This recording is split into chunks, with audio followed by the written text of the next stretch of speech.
আল্লাহর কসম, কোরআনের আয়াত, আল্লাহর পক্ষ থেকে আল্লাহ বলছে, নাফরমানি বেড়ে গেলে একদিন আমি আল্লাহ তোমার পরিচয় সিল লাগায় দেব ফাসেক।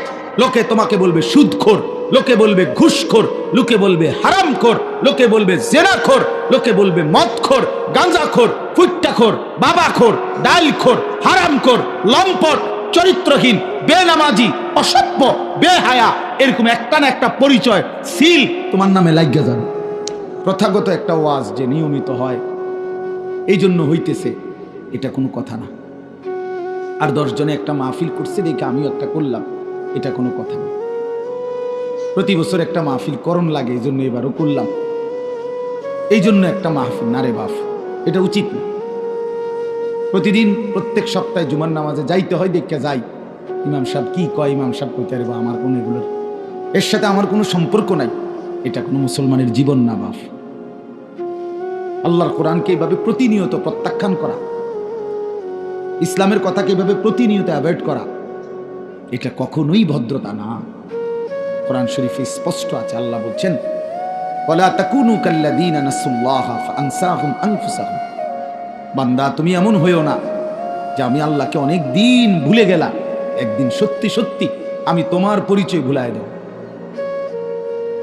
একদিন তোমার আখিরাত ভুলাইয়া দেব। এই আয়াতের তাফসীরে আছে, একদিন আমি তোমার কবর, হাসর, পরকাল কিছুই আর মনে থাকবে না, এগুলো শুধুই দুনিয়া নিয়া এই পরিমাণ ব্যস্ত আর লুবি হইয়া যাইবা, তখন তোমার পরিচয় হবে উলাইকা হুমুল ফাসিকুন। তখন তোমার পরিচয় হবে প্রকাশ্য পাপী, নাফরমান। আর কেউ তোমারে মুমিন বলবে না। আল্লাহর কসম, কোরআনের আয়াত, আল্লাহর পক্ষ থেকে আল্লাহ বলছে, নাফরমানি বেড়ে গেলে একদিন আমি আল্লাহ তোমার পরিচয় সিল লাগায় দেব ফাসেক।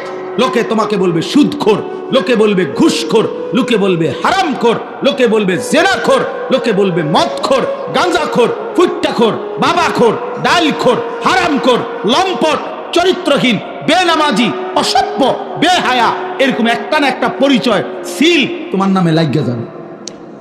কোরআনের আয়াত। সেদিন আর কেউ তোমারে মুমিন বলবে না, বলবে ও হেতের কথা কথা, আরে বাটফার, ও এইটা চিনছি চিনছি, ওই যে সিটারের হদ্দার, এই লাগিয়ে গেল কি জীবনের তরে, কি লেগে গেল, সিল লাগিয়ে গেল। আরে বিল্ডিং করছে, থো বেটা বিল্ডিং, বেটা সুদের টিয়া, বেটা চিনি না, আমরা জানি না বেটা, 3 নম্বরই টিয়া, 2 নম্বরই টাকা, এই তো কি লাগিয়ে গেল, হ্যাঁ সিল লাগিয়ে গেল জীবনের তরে। এটা কোরআন শরীফ আল্লাহ বলছে। তো পরিচয় বদলায় দেবো বেটা, পরিচয়, জিন্দেগি বদলায় দেবো। ফাআনসাহুম আনফুসাহুম। আমরা দুনিয়া তো এটার অভ্যাস আছে, মানুষের কথার মধ্যে এটার প্রচলন আছে যে বেটা যা করতেছ এমন ফিডাফিট পুত্র বাপের নাম ভুলাই দেবো বেটা।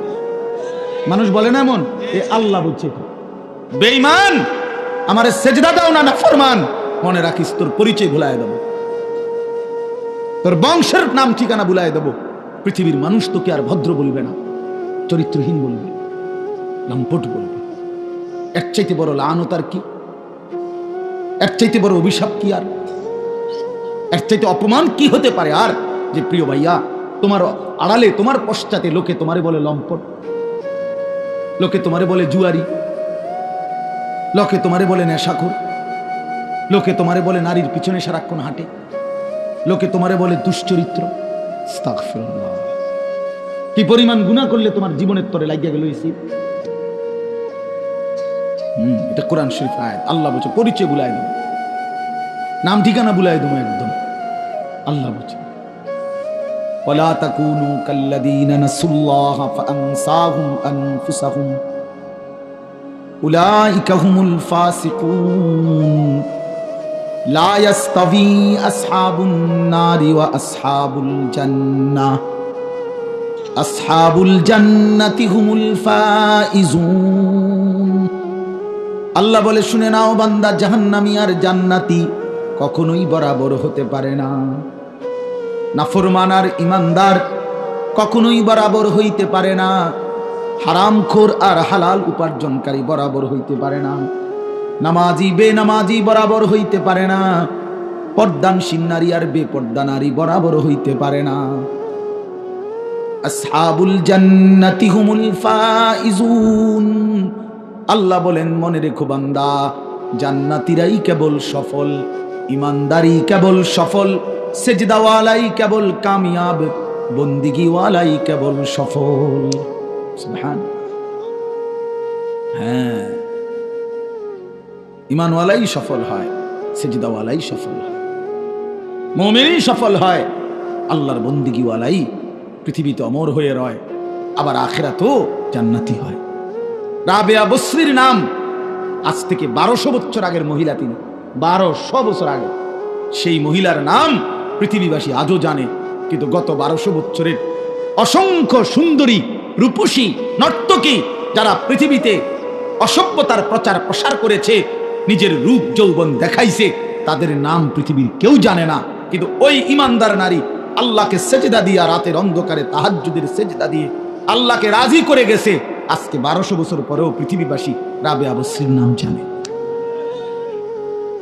ইমানদারের নাম টিকে থাকে। বায়েজিদ বুস্তামির নাম আছে, আব্দুল কাদের জিলানী সৈয়দুল আউলিয়া রাহমাতুল্লাহ আলাইহি ওনার নাম আছে।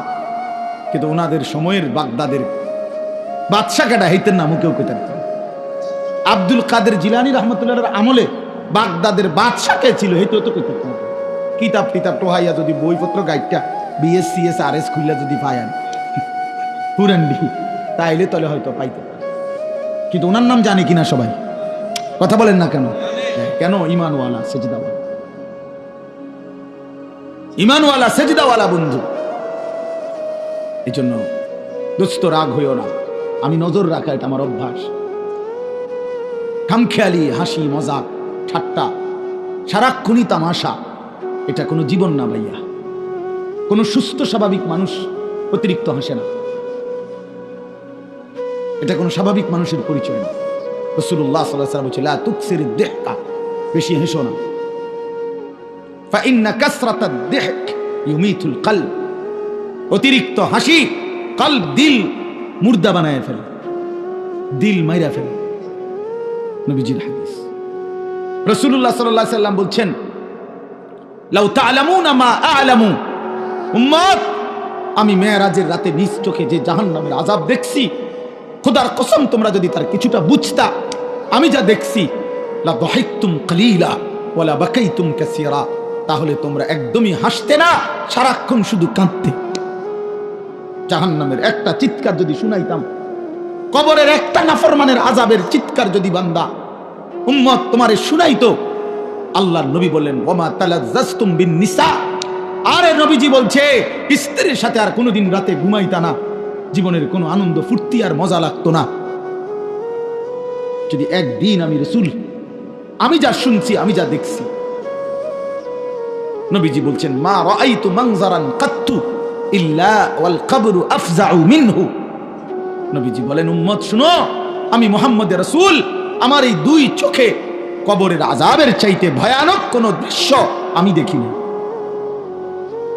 নবীজির হাদিস। রাসূলুল্লাহ সাল্লাল্লাহু আলাইহি ওয়াসাল্লাম বলছেন, নবীজি বলছেন, নাফরমান প্রত্যেক পাপীর কবরে আল্লাহর পক্ষ থেকে একজন ফেরেশতা আসবে, ওয়া ইউকাইয়াদু লাহু মালাক, ফেরেশতা আসবে একজন। তিনটা বৈশিষ্ট্য ওই ফেরেশতার, ওহুয়া আ'মা ওয়া আসাম্মু ওয়া আবকাম, ওই ফেরেশতা অন্ধ, ওই ফেরেশতা বোবা, ওই ফেরেশতা বধির, ওই ফেরেশতাটা কানেও শুনে না, চোখেও দেখে না, মুখেও কথা বলতে পারে না। এমন ফেরেশতা আল্লাহ পাঠাবে, ফায়ুদরাবু লাহু বিমিতরাকাতিম মিন হাদিদ। প্রিয় বন্ধু বাপ শুনো, তুমি শুনো ভাইয়া, ভালোর জন্য, তোমার ভালোর জন্য শুনো। মনে করাইয়া দাও না, লোক নাই তোমাদেরকে, বললাম না ছেড়ে দিচ্ছে সবাই, সবাই ছেড়ে না, ফুলান মানুষ নষ্ট হয়ে যায়। ফুলান মানুষ হেতে বলে ফুলা ফাইন, এমনি সারাক্ষণ মোবাইল টিপে, এরপরও তার অভিভাবক হেতে ফুলান মানুষ, তে নষ্ট হয়ে যাইতেছে চরিত্রহীন হইয়া। 16 বছর বয়সে সে অসংখ্য অগণিত সারা রাত উলঙ্গ ছবি দেখে, এর ফলে হে ফুলা পাইন মানুষ, তুমি বাপের মাথার মধ্যে শয়তান পেশাব করছে, সন্তানের মাথা তো শয়তান পেশাব করছে, ওই অভিভাবকের মাথা তো শয়তান মুছছে, ওই ফ্যামিলির সন্তানের উপরেও শয়তান পেশাব করছে, বিবেকের উপরে। আপনি বুঝেন না, আমার 16 বছরের ছেলেটা 24 ঘন্টা কি করে মোবাইল দিয়ে, আপনি বুঝেন না? 16 বছরের মেয়েটা এরকম টাইট 8-7 কাপড় পরে বাইরে বের হয়, সে কি করে আপনি বোঝেন না? আপনি চিরা খান, আপনি চিরা খান। এক এক ছেলে একটা মিনিট, একটা ঘন্টা মোবাইলটার থেকে আলাদা হইতে চায় না। ঘটনাটা কি? 24 ঘন্টা তুমি কোন পৃথিবী চালাও? তুমি 24 ঘন্টা ক্লাস 8-এর বাচ্চা, 10-এর বাচ্চা, এসএসসি ইন্টারমিডিয়েটের বাচ্চা, তুমি কোন রাষ্ট্রটা চালাইতে আসো যে 24 ঘন্টা তোমার মোবাইলটা দরকার? বলেন না ভাই, কি ব্যাপার ভাইয়া?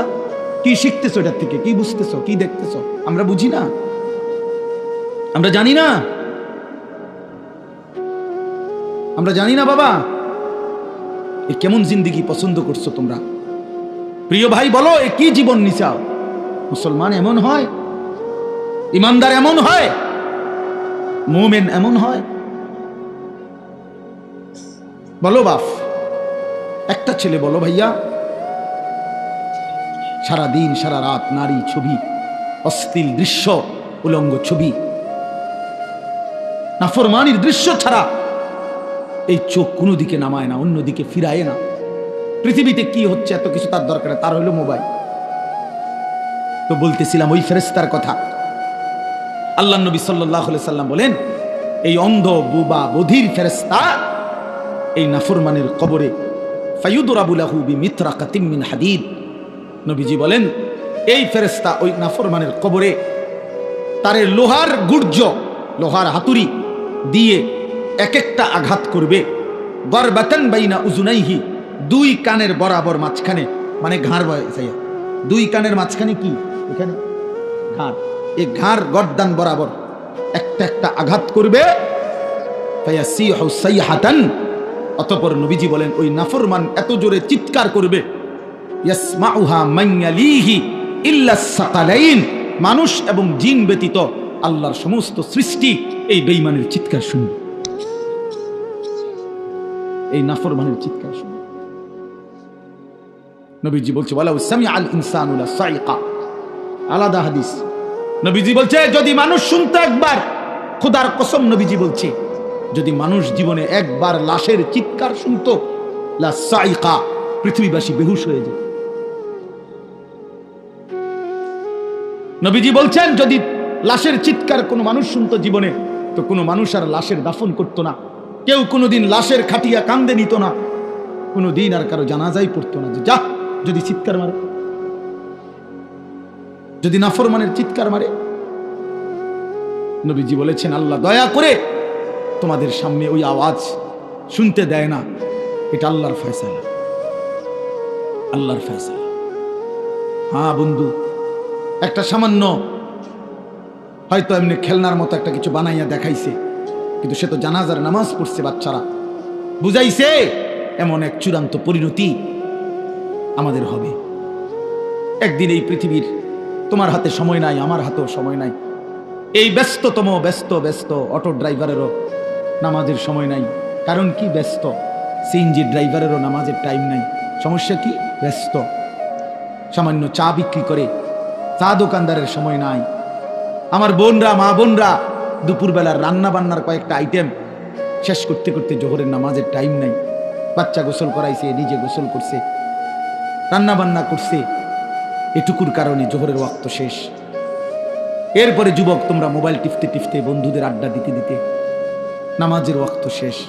আল্লাহর কসম এই ব্যস্ততম মানুষ আমাদেরকে মৃত্যু একদিন থামায় দিবে, একদিন সত্যি সত্যি থামায় দিবে।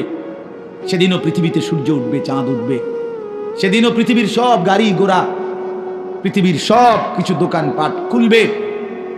সেদিন শুধু তুমি থাকবা না, হাত আর নড়বে না, পা আর নড়বে না, চোখ আর মেলবে না, কান আর শুনবে না, কারো চিৎকার আর আহাজারি সেদিন আর তোমার কানে পুছবে না। হ্যাঁ বন্ধু, তুমি যেদিন মরে যাবার সেদিনও পৃথিবীর ব্যস্ততা থাকবে, তুমি থাকতাম, আমি থাকতাম। পৃথিবী বড় স্বার্থপর। যেই পৃথিবী আমার দাদাকে থাকতে দেয় নাই, সে আমাকে থাকতে দিবে কেন? যেই পৃথিবী আমার বাপকে থাকতে দেয় নাই, সেই পৃথিবী আমারে থাকতে দিবে কেন বন্ধু? যেই কবর আমার বংশের কতজন, আমার মামি মারা গেছে এরশাদ ভাই কয়দিন আগে, আমি জানাজা পড়ছি মামির, বড় মামি আমার, তো আমার এই মামি, আমার মনে আছে ছোটবেলায় আমারে সিমের দানা খুল্লা খুল্লা মুঠ করে করে মামি আমারে দিত। আমি সিমের দানা খাইতাম, পছন্দ করতাম। বাগিনা আমি সিমের দানাটা খুলে দিত মামি, অর্থাৎ আদর কইরা এরকম মুঠ করে খুল্লা খুল্লা রেডি করে আমারে দিত। বাদাম খুলে দেয় যেরকম, সেই প্রিয় মামি কবরে চলে গেছে আমার সামনে। আমার আপন জ্যাঠা, আমি জানাজা পড়াইছি, বড় জ্যাঠা কত সময় আমারে কইতো, নাতি বাতিজা, আমার বাপ চাচারা 4 জন, আমার আব্বা চাচারা ছিল 4 জন। আমার দাদার বড় সংসার ছিল, ফসলের জমি, হালের বলদ অনেক ছিল দাদার। তো জ্যাঠাই কইতো, কয় যে আমরা 3 ভাই তোর দাদার লগে, কয় 3 ভাই মিল্লা তোর আব্বারে পড়াইছি, মানে আমার বাপের একা পড়াইছি, বাকি 3 ভাই সংসার টানছে। কয় যে তোর বাবা ভাতিজা আমগো 3 ভাইয়ের ভালোবাসার মেহনতের ভাই, যে ভাই আমার আব্বাই পড়ালেখা করছে, এই ছিল বাপ। তাহলে এমন কত প্রিয় জন আমরা হারাইলাম। আমি আমারটা বললাম, তুমি তোমারটা ভাবো, তুমি তোমারটা ভাবো। এমন কত আপন জন আমরা চোখের সামনে হারাই ফেললাম। এই জন্য দোস্ত, প্রিয় বন্ধু, সবাই মিলে ভাবা উচিত।